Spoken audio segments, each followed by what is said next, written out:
If you've read the Bible very much, you probably know that most of the Psalms are written by David. I'm reading through the Psalms with one of my guys, and I came to Psalm 34 the other day. And as I did, if your Bible is like mine, it may have little notes at the beginning of the Psalms. And mine says that this Psalm was written by David when he changed his behavior before Abimelech. Now, I knew the story somewhat, and so I decided to go back and read a little bit more, but God had anointed David as the future king of Israel. Saul has turned his back on God and kind of actually started to lose his mind a little bit. And David is the king in waiting.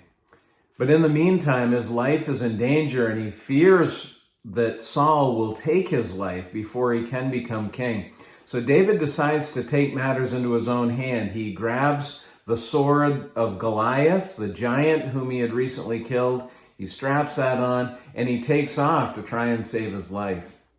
The issue with this is that David has really stopped trusting what God is going to do and what God has promised him, and decides to take matters into his own hands. He feels that he has a better chance of safety with Israel's enemies than in his own country.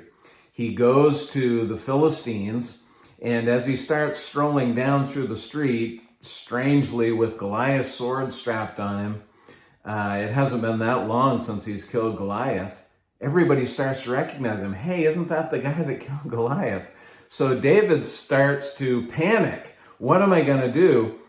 1 Samuel 21 says that David changes his behavior. He begins to act like he's insane. He starts drooling on his beard and babbling, and everybody is terrified of him, and he leaves the city. He gets out of there alive. I like Psalm 34 because I think that is the aftermath of David's thought process as he realizes that he has turned his attention from trusting the Lord to trying to figure things out on his own, which is not working out very well. And in Psalm 34, verse 15, David says, "The eyes of the Lord are toward the righteous, and his ears toward their cry. The face of the Lord is against those who do evil, to cut off the memory of them from the earth. When the righteous cry for help, the Lord hears them and delivers them out of their troubles." Now listen to this verse. This is the one I think really resonates with me and with David. "The Lord is near to the brokenhearted and saves the crushed in spirit." James says it this way: God draws near to the humble.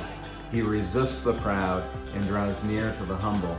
My friends, we need to be so careful we don't try to take matters into our own hands, but always humble ourselves before God and trust Him to do His work in our lives.